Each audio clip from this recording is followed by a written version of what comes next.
Hey everyone, thank you so much for joining me today. My name is Laura Train Mama. Today we are having a look at this storybook from the Thomas the Tank Engine book club. It's called Bertie's Chase.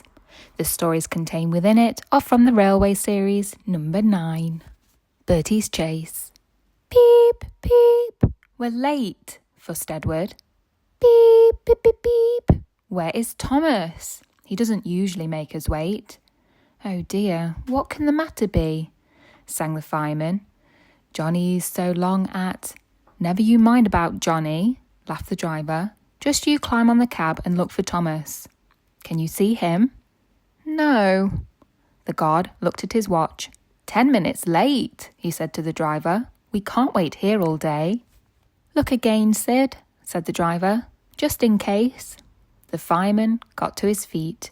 Can you see him? No, he answered. There's Bertie Bus in a tearing hurry. No need to bother with him, though. Likely he's on a coach tour or something. He clambered down. Right away, Charlie, said the guard, and Edward puffed off. Toot, toot. Stop, stop, wailed Bertie, roaring into the yard, but it was no good. Edward's last coach had disappeared into the tunnel. Oh, bother, said Bertie. Bother Thomas's fireman not coming to work today.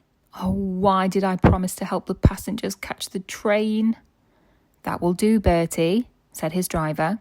A promise is a promise, and we must keep it. I'll catch Edward or bust, said Bertie grimly, as he raced along the road. Oh, my gears and axles, he groaned, toiling up the hill. I'll never be the same bus again. Toot, toot, toot. I see him! Hooray! Hooray! He cheered as he reached the top of the hill. He's reached the station, Bertie groaned the next minute. No, he stopped by the signal. Hooray! Hooray! And he tore down the hill, his brakes squealing at the corners. His passengers bounced like balls in a bucket. Well done, Bertie, they shouted. Go it! Go it! Hens and dogs scattered in all directions as he raced through the village. Wait, wait, he tooted, skidding into the yard. He was just in time to see the signal drop. The guard waved his flag, and Edward puffed out of the station. His passengers rushed to the platform, but it was no good, and they came bustling back. I'm sorry, said Bertie unhappily. Never mind, Bertie, they said. After him quickly, 3rd time lucky, you know. Do you think we'll catch him at the next station, driver? There's a good chance, he answered. Our road keeps close to the line, and we can climb hills better than Edward. He thought for a minute. I'll just make sure.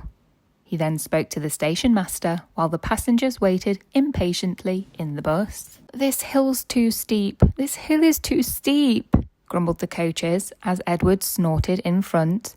They reached the top at last and ran smoothly into the station. Beep, beep, whistled Edward. Get in quickly, please.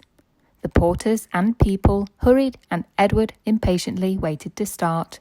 Beep, whistled the guard, and Edward's driver looked back, but the flag didn't wave. There was a distant toot, toot, and the station master, running across, snatched the green flag out of the guard's hand. Then everything seemed to happen at once. Toot, toot, toot, bellowed Bertie. His passengers poured onto the platform and scrambled into the train. The station master told the guard and driver what had happened, and Edward listened. I'm sorry about the chase, Bertie, he said. My fault, panted Bertie. Late at junction. You didn't know about Thomas's passengers. Beep, beep. Goodbye, Bertie. We're off, whistled Edward. 3 cheers for Bertie, called the passengers. They cheered and waved till they were out of sight. Old Iron. One day, James had to wait at Edward's station till Edward and his train came in. This made him cross. Late again, he shouted. Edward only laughed, and James fumed away. Edward is impossible, he grumbled to the others. He clanks about like a lot of old iron. And he is so slow he makes us wait. Thomas and Percy were indignant. Old iron, they snorted. Slow? Why? Edward could beat you in a race any day."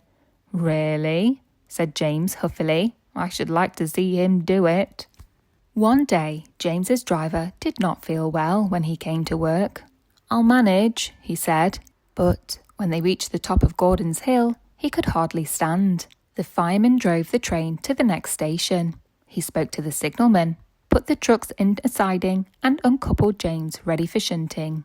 Then he helped the driver over to the station and asked them to look after him and find a relief. Suddenly the signalman shouted, and the fireman turned round and saw James puffing away. He ran hard, but he couldn't catch James, and soon came back to the signal box. The signalman was busy. "All traffic halted," he announced at last.